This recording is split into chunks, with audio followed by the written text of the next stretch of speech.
This chart maps out the projected global cost of cybercrime over time. We are looking at a sharp exponential growth curve, culminating in a projected $10.5 trillion in annual losses by 2025. A physical crime scene is static.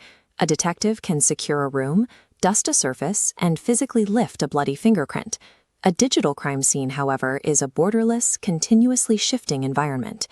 Despite being invisible to the naked eye, every data breach, online fraud, or network intrusion leaves behind specific digital footprints. Standard procedures for securing a physical space cannot reveal these hidden markers. Identifying them requires a specific set of investigative techniques designed specifically for the digital environment. These digital traces are incredibly fragile. A single mishandled action by a first responder can cause critical evidence to vanish in milliseconds. This is what investigators call volatile data. This is critical information, like active network connections or running processes, stored in a device's RAM. It only exists while the device is actively powered on and disappears instantly if the system loses power. Suspects often exploit this vulnerability by deploying remote commands to intentionally wipe this volatile data, erasing their tracks before investigators can reach the device. The investigator's initial battle is a race against time to trap the data before the suspect can trigger its destruction. This creates a paradox for first responders. They must physically secure the suspect's device without cutting its power, or they forfeit every byte of volatile data in the RAM. To maintain power while stopping remote access, they must instantly cut the device's connection to surrounding cell towers, Bluetooth, and Wi-Fi networks. The primary tool for this is the Faraday bag.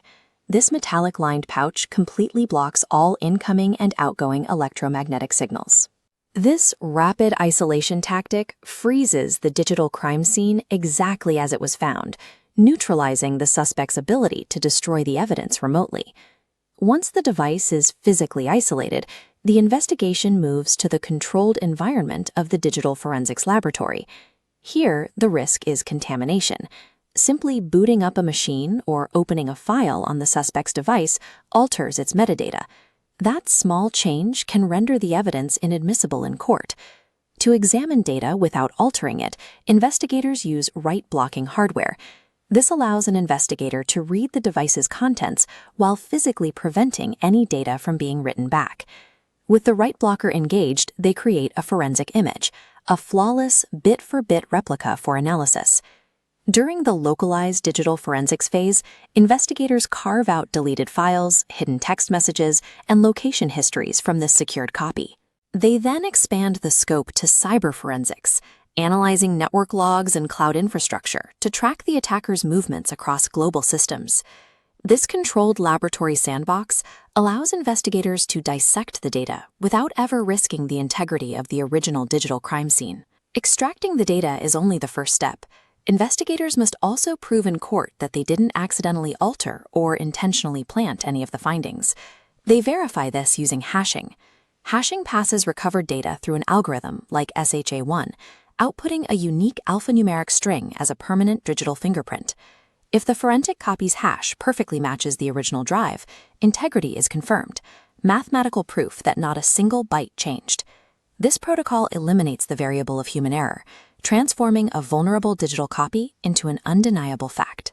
In the final presentation phase, highly technical raw data is translated into an objective, chronological timeline for a jury or an executive board. To be legally admissible, this timeline relies on a documented chain of custody, detailing exactly who held the evidence from the moment of seizure to the courtroom. The work of a cyber forensic investigator concludes not when a digital puzzle is solved, but rather when these technical traces are officially converted into solid evidence that survives the intense scrutiny of a courtroom. Through this process, investigators provide the factual basis for justice in the digital age.